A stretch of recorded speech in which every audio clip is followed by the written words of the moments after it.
കന്നിരാശി. ഉത്രം നക്ഷത്രത്തിന്റെ അവസാന മുക്കാൽ ഭാഗവും അത്തവും ചിത്രാ നക്ഷത്രത്തിന്റെ ആദ്യ പകുതിയും ഉൾച്ചേർന്നിരിക്കുന്നതായ കന്നിരാശി ജാതർക്ക് 2014 ജൂലൈ മാസം 14-ാം തീയതി വരെ വ്യാഴം 11-ലും അതിനുമേൽ 12-ലും, ശനി 3-ാം ഭാവത്തിലും, രാഹുകേതുക്കൾ ജന്മത്തിലും 7-ലുമാകിയാൽ ഗുണദോഷ മിശ്രമായുള്ള ഒരു കാലഘട്ടമാണ്. വർഷം തുടക്കത്തിൽ നിരവധി ഗുണങ്ങൾ അനുഭവത്തിൽ വന്നേക്കും. പ്രവർത്തന രംഗത്തെ മുന്നേറ്റവും കുടുംബജനാനുകൂലതയും ഉണ്ടാകും. സാമ്പത്തികപരമായും ഗുണം ചെയ്യുന്ന സമയമാണ്. വിവാഹാദി മംഗളകാര്യസിദ്ധി, സ്ഥാനമാന ലബ്ധി, വ്യവഹാര വിജയം തുടങ്ങിയവ പ്രതീക്ഷിക്കാം. വർഷം പകുതിക്ക് മേലെ കാര്യങ്ങളിൽ പൊതുവെ മന്ദത അനുഭവമാകും. രാഹു ലഗ്നത്തിലായതുകൊണ്ട് തന്നെ രോഗാദി വിഷമതകളും ഉണ്ടായേക്കാം.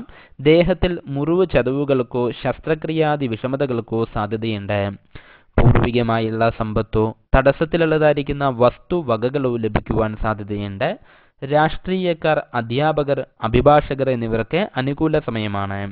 ബുദ്ധിപരമായ പ്രവർത്തനങ്ങൾ മൂലം ജനസമ്മതി നേടിയെടുക്കുവാൻ സാധിക്കും.